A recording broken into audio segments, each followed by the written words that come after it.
पेड़ है वो कार्बन डाइऑक्साइड लेते हैं, ऑक्सीजन देती है। लेकिन बहुत सारी चीज़ें ऐसी भी हैं जो ऑक्सीजन लेती है, कार्बन डाइऑक्साइड देती है। इसी प्रकार से जो भी हमारी वनस्पति है, तो ये बात पक्की हो गई कि उसके अंदर प्राण है। वनस्पति है, पैदा हुई है, उसमें प्राण है। अब वनस्पति का भी एक खेल होता है कि जब वो कच्ची होती है तो उसकी तासीर कुछ होती है, जब वो पकने लगती है तो उसकी तासीर कुछ और हो जाती है, और जब पक चुकी होती है तो उसकी तासीर कुछ और होती है। वो आयुर्वेद का एक सिद्धांत है या उसका एक असूल है। अब अगर हम देखें मसालों की बात, ज्योतिष में ही ये चीज को जोड़ा गया कि भाई ये जो मसाले हैं ये तेज होते हैं, है ना। राहु कहते हैं, राहु कहाँ है? ऊपर प्लेनेट के रूप में नहीं है, धरती पे किसी ऊर्जा के रूप में दिखता नहीं, इसकी शक्ल कहीं है नहीं, तो ये राहु केतु कहाँ है? और सच बात है, 7 ग्रह है, राहु केतु है। तो ये राहु और केतु बने कैसे? वो बने ऐसे कि 7 ग्रहों की प्लेसमेंट, ये लगभग 8,000 लॉ है जिससे ये प्लेसमेंट से ये डिसाइड किया जाता है कि कौन सी ऊर्जा बनेगी।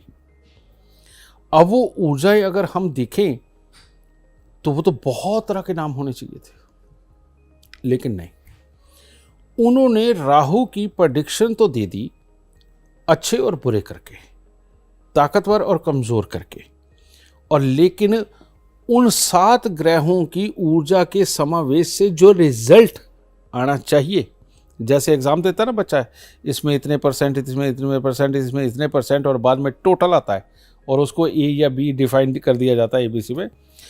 इसी प्रकार से वो जो रिजल्ट है 7 ग्रहों के करने का, उससे एक इंसान में सोच पैदा होती है, और वो जो सोच है उस सोच को कहा जाता है राहु। ठीक है। अब ये राहु कौन है?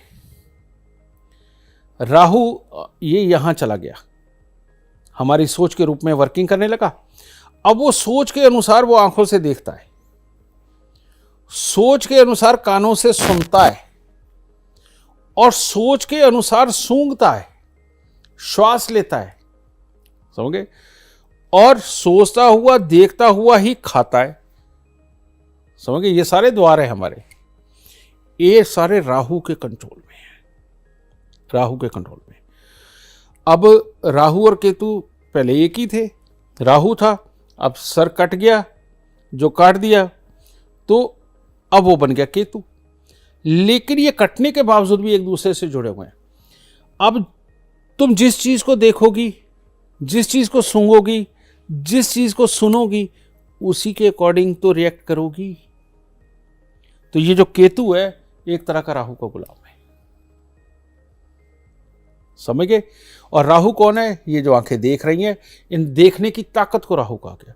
जो सूंघ रही हो उसकी ताकत को राहु बोला गया, जो सुन रही हो उसकी ताकत को राहु कहा गया, और मुंह में निवाला डालते ही वो जो एक टेस्ट का फील आता है ना, उसे राहु कहा गया।